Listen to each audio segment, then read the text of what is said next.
बिंदु आवेश के कारण किसी बिंदु पर वैद्युत विभव। ठीक है, तो इस डेरिवेशन है ये, बिंदु आवेश के कारण किसी बिंदु पर विभव का फॉर्मूले का डेराइव करेंगे। तो हम मानते हैं किसी बिंदु O पर एक आवेश प्लस Q रखा है। ठीक है, मानते हैं कि बिंदु O पर प्लस आवेश कोई आवेश Q रखा है। ठीक है, आवेश से इस आवेश के चारों ओर विद्युत क्षेत्र उत्पन्न हो जाएगा। तो आवेश से स्मॉल r दूरी पर कोई बिंदु, ये लिखना है। ठीक है, माना बिंदु O पर बिंदु आवेश कैपिटल बिंदु O पर एक बिंदु आवेश स्मॉल q रखा है, जिससे r दूरी पर बिंदु A है जहां वैद्युत विभव ज्ञात करना है। माना बिंदु O से A की ही दिशा में x दूरी पर बिंदु C है, ये x दूरी पर बिंदु C है जहां परीक्षण आवेश Q0 रखा है। बिंदु C से O की ओर dx दूरी, बहुत छोटी दूरी होती है, dx दूरी पर बिंदु B है। ठीक है, इसे आगे बढ़ा देंगे, अनंत कर देंगे आगे बढ़ा के। ठीक है, तो ये हो गया बिंदु B है। तो ये फिर से लिखेंगे, माना बिंदु आवेश Q के चारों ओर के माध्यम का परावैद्युतांक K है। तो लिख, ठीक है, तो हमें क्या है, r दूरी पर जो बिंदु A है यहाँ पे वैद्युत विभव निकालना है। तो इसके लिए क्या करेंगे, लिखेंगे अब बिंदु C पर रखे परीक्षण आवेश पर लगने वाला बल। तो परीक्षण आवेश जो C पर रखा है, तो उस पर लगने वाला बल कूलॉम के नियम से क्या हो जाएगा, F बराबर 1/4 पाई एप्सिलॉन K Q0 बटे x स्क्वायर, ये हो जाएगा। अब ये परीक्षण आवेश धन परीक्षण आवेश है, तो ये Q आवेश के वैद्युत क्षेत्र में रखेगा, तो इसमें प्रतिकर्षण बल लगेगा। अगर हम उस बिंदु A पे विभव निकालना चाहते हैं, तो इसे हम 20 अनंत से A तक लाएंगे, तो जो कार्य होता है और परीक्षण आवेश की निष्पत्ति होती है, उसको विभव कहते हैं। ठीक है, तो अब हमें C पे मान लेते हैं कि रखा हुआ है, तो C से हमें बल आ गया। अब C से B तक लाने में किया गया कार्य निकालेंगे। ठीक है, तो ये हो गया बल। अब हम कहेंगे परीक्षण आवेश को बिंदु C से परीक्षण आवेश को बिंदु C से B तक लाने में किया गया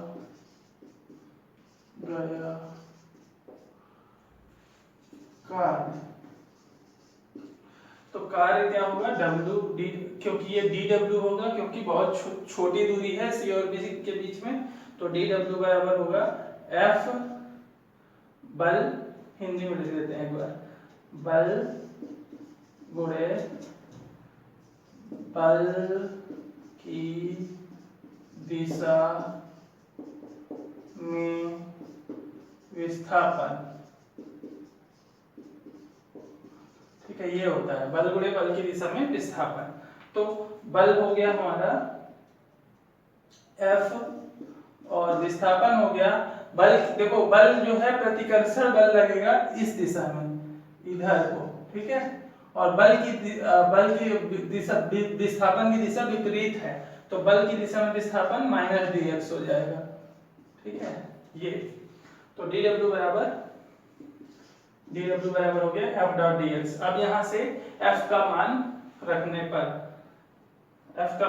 पर तो इसे चाहो तो चलो समीकरण, इसे समीकरण नंबर 1 मान लेंगे f को। अब यहाँ लिखेंगे समीकरण 1 से f का मान रखने पर, तो समीकरण 1 से f का मान रखेंगे तो ये हो जाएगा dw बराबर f की जगह 1/4 पाई एप्सिलॉन नॉट k और q नॉट बटे x स्क्वायर और यहाँ से माइनस dx। ठीक है, तो ये इतना हो गया। अब जगह नहीं, थोड़ा निकाल के बताते हैं। नोट कर लिया है ना अच्छे से?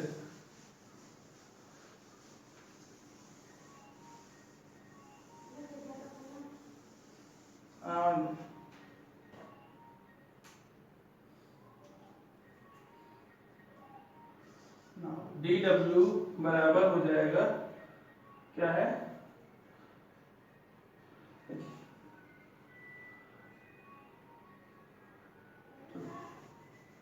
तो अब ये dw है जो है बिंदु C से B तक लाने में किया गया कार्य।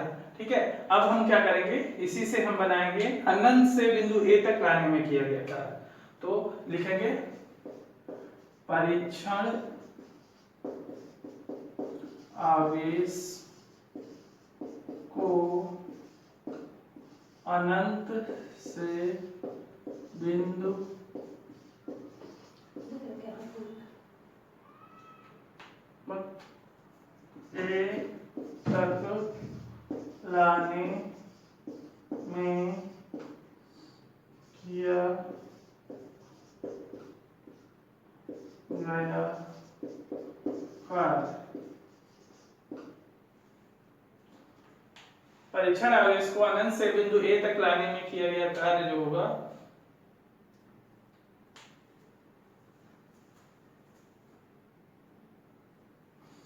ठीक है, परीक्षण आवेश को अनंत से बिंदु ए तक लाने में किया गया कार्य वो क्या होगा, इंटीग्रेशन करेंगे अनंत से बिंदु ए तक, कहां तक, r दूरी तक।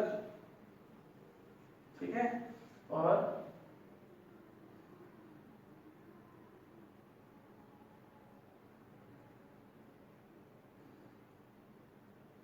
यहाँ dw का इंटीग्रेशन होगा, तो अनंत से बिंदु ए तक लाने में किया गया कार्य, इंटीग्रेशन पूरा dw हो जाएगा। इंटीग्रेशन कर देंगे, छोटे से कार्य को समाकलन कर देंगे, तो इंटीग्रेशन या समाकलन dw, और इधर बन जाएगा dw का मान रख देते हैं, तो ये हो जाएगा 1/4 pi epsilon not k q not बटे x स्क्वायर इनटू dx, जो कि माइनस का है, माइनस dx। ठीक है, तो ये अनंत से कहां तक लाए हैं, r दूरी तक। देखो अनंत से बिंदु आवेश को r दूरी तक लाए हैं, तो इसलिए लिमिट अनंत से r तक की रही है। ये माइनस हटा के यहाँ माइनस लगा हुआ वही वाला। ठीक है, अब इसमें जो कांस्टेंट होता है समाकलन में वो बाहर आया था, तो 1/4 पाई एप्सिलॉन नॉट k ये कांस्टेंट होगा, q नॉट भी कांस्टेंट होगा, इनकी भी एक नियत वैल्यू होती है, और ये बचेगा समाकलन के अंदर इनफाइनाइट से r दूरी तक, तो क्या क्या 1 बटे x स्क्वायर माइनस का dx, ये बचेगा। अच्छा, इसके आगे थोड़ा सा समाकलन देख लेंगे, समाकलन क्योंकि थोड़ा सा बच्चों को बायो वाले जो है उनको दिक्कत हो सकती है। तो जैसे अगर x की पावर n का हम समाकलन करते हैं तो वो आता है x की पावर n प्लस 1 बटे n प्लस 1। तो इसी प्रकार अगर हम क्या करेंगे, 1/x स्क्वायर का समाकलन करेंगे तो वो पहले बदलेंगे, 1/x स्क्वायर को इसको dx करेंगे तो उसको पहले बदलेंगे 1/x स्क्वायर को x की घात में -2 ऊपर जाएगा, अंश में जाएगा तो x की घात -2 dx हो जाएगा। फिर इसका समाकलन होगा, तो समाकलन कैसे होता है, x की घात -2 प्लस 1 बटे -2 + 1। यहाँ माइनस भी है साथ में, तो ये माइनस लगा रहेगा, ये माइनस यहाँ रहेगा, और इसका समाकलन हो जाएगा x की घात -2 + 1 मतलब x की घात -1 बटे -1। तो माइनस से माइनस कट जाएगा, बचेगा x की घात -1 का मतलब 1 बटे x। तो इसका समाकलन जो आएगा वो हो जाएगा 1/4π k q नॉट, और ये पूरे का समाकलन हमने किया है, लिमिट बस बचेगी, लिमिट हम लगा देंगे 1 बटे x, इसका समाकलन हो जाएगा, और लिमिट में अनंत से r तक की। अब लिमिट रख देते हैं, तो 1/4π k q नॉट, और ये हो जाएगा, लिमिट रखेंगे तो 1 बटे r माइनस 1 बटे इनफाइनाइट। ठीक है, तो 1 बटे इनफाइनाइट की वैल्यू हमेशा 0 होती है, पता होना चाहिए। तो यहाँ से निकल के आएगा 1/4π k q नॉट, और ये 1/r भाग गुणा हो जाएगा साथ में, तो 1/r इतना आ जाएगा। मिटा देते हैं,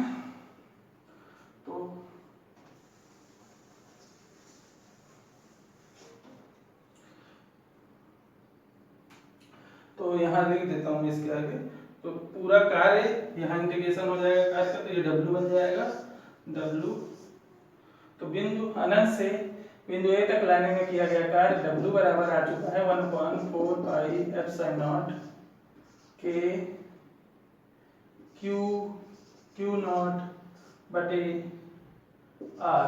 ठीक है, ये आ गया है। अब हमें विभव की परिभाषा से आगे कर, तो इसके आगे थोड़ा सा मिटा दे, फिर बताते हैं।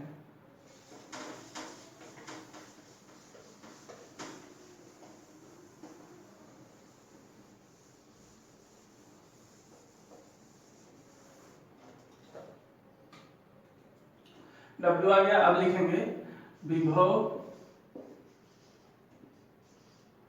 की परिभाषा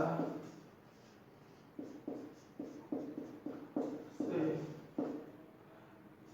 बिंदु A पर विभव बराबर कितना हो जाएगा, V बराबर हो जाएगा W कार्य बटे परीक्षण आवेश की निष्पत्ति। यही होता था ना, अनंत से एक बिंदु तक लाने में किया गया कार्य तथा परीक्षण आवेश की निष्पत्ति को हम विभव बोलते थे।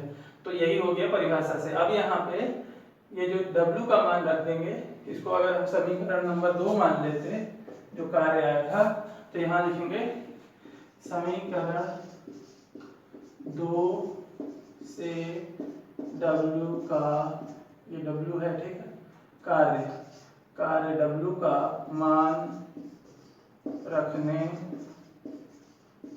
पर, तो समीकरण 2 से कार्य का मान रख देंगे जैसे, तो यहाँ V बराबर हो जाएगा 1/4π k q नॉट बटे r। ठीक है, अपॉन में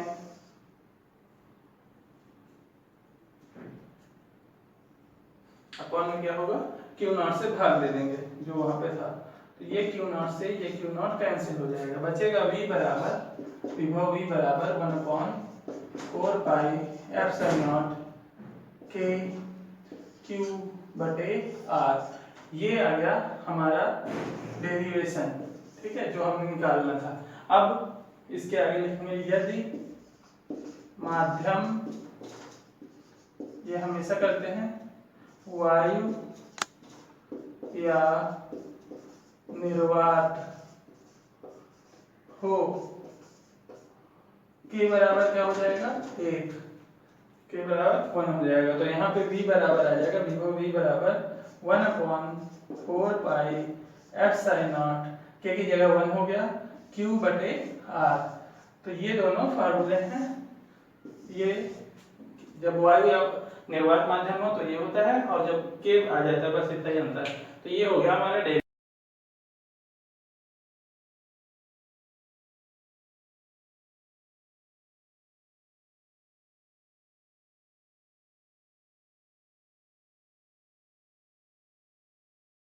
तो क्या है कि अभी ये हमारा डेरिवेशन खत्म हो गया। अब हम पहले बता चुके हैं जो विभव होता है वो क्या होता है, अदिश राशि होती है। तो अगर कोई निकाय कई आवेश मिलाकर बनाया गया है तो किसी बिंदु पर एक साथ सभी आवेशों पर लगने वाला बल अगर हम निकालते हैं तो वो बीजगणितीय योग के बराबर होता है। अलग अलग आवेशों द्वारा लगाए गए विभव के बीजगणितीय योग के बराबर होता है। मानो क्या है, समझाने का मतलब, जैसे हम मान लेते हैं कि हम एक कैसा भी है, मान लो चतुर्भुज है, कैसा भी है, यहाँ किनारों पे आवेश रखे हैं। ये Q1 आवेश है, ये Q2 आवेश है, ये Q3 है और ये Q4 है। अब हमें इसकी वजह से ये केंद्र पे विभव निकालना है। Q1 Q2, मान लो Q2 और Q4 माइनस ऋणात्मक आवेश है और दो धनात्मक आवेश हैं Q1 Q3।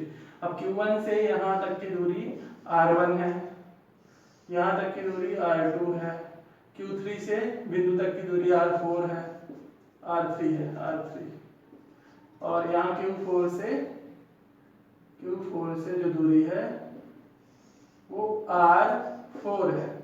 तो हमें जो बिंदु, मान लो ये O है, तो बिंदु O पर कुल विभव, यहाँ पे लिखेंगे बिंदु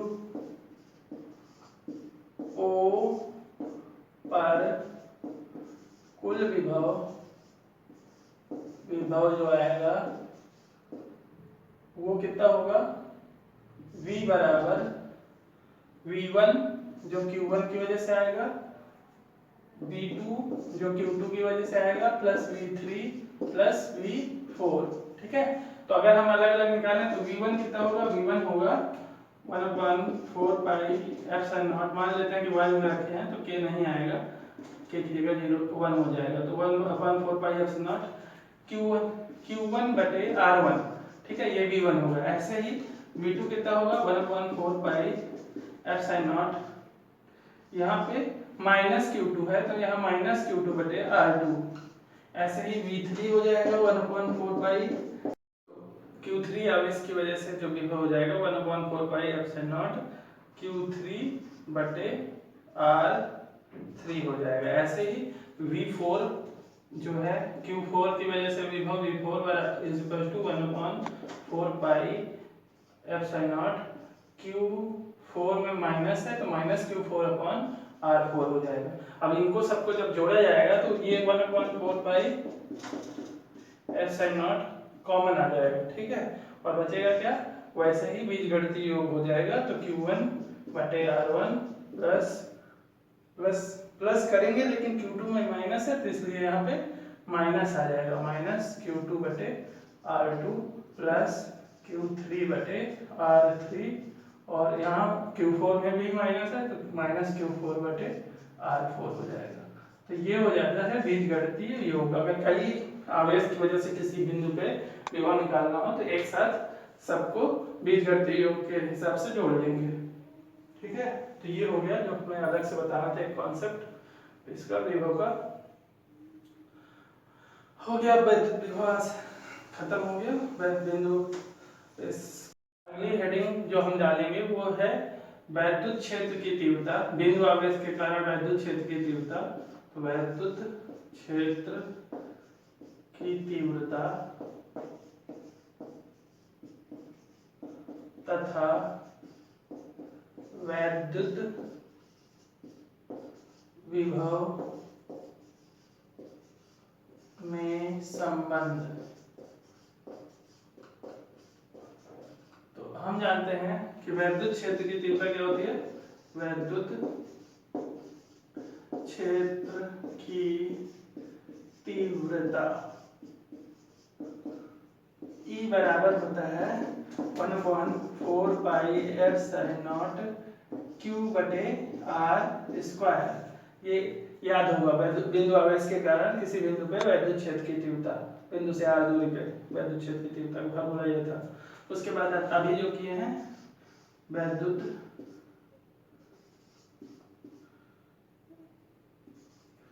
विभव, बिंदु आवेश के कारण वैद्युत विभव जो होता है V बराबर होता है 1/4 पाई एफ साइन नॉट क्यू बटे आर। इसको अगर समीकरण 1 मान लें और इसको समीकरण 2 मान लें तो समीकरण 1 बटे समीकरण 2 करने पर, मतलब समीकरण 1 में 2 का भाग दे देंगे तो आएगा, राइट हैंड साइड आ जाएगी ई बटे वी। लेफ्ट हैंड साइड में 1/4 एप्सिलॉन कट जाएगा और पूरा लिखें, चलो लिखे दे रहे हैं तो 1/4 एप्सिलॉन नॉट क्यू बटे आर स्क्वायर बटे 1/4 एप्सिलॉन नॉट क्यू बटे आर। ये कैंसिल 1/4 क्यू से क्यू कैंसिल, एक आर से ये वाला आर भी कैंसिल, तो यहाँ पे बचेगा, चलिए इधर कर देते हैं इसके आगे, तो ई बटे वी, यहाँ ई बटे वी बराबर बचेगा ऊपर 1/r और नीचे एक कुछ नहीं, तो यहाँ बचेगा 1/r और यहाँ कुछ नहीं, तो ये ई बटे वी बराबर 1/r। तो इसको ऐसे करते हैं कि ये बन जाएगा, v को इधर तिरछा गुणा कर देंगे यहाँ से इधर को और r को इधर को, तो e इंटू आर बराबर v, तो ये बनेगा v बराबर e इंटू आर। ठीक है, तो v बराबर ई आर। तो ये वैद्युत क्षेत्र की तीव्रता या विभव तथा वैद्युत क्षेत्र की तीव्रता में संबंध आ गया। क्या है? वैद्युत क्षेत्र की तीव्रता ई आर बराबर ई स्मॉल आर दूरी है बराबर विभव की आती है। ठीक है, तो v बराबर ई आर। ये हो गया एक और डेरिवेशन जिसका नाम था वैद्युत क्षेत्र की तीव्रता और वैद्युत विभव में संबंध, तो v बराबर ई आर आएगा, ये याद रखना है।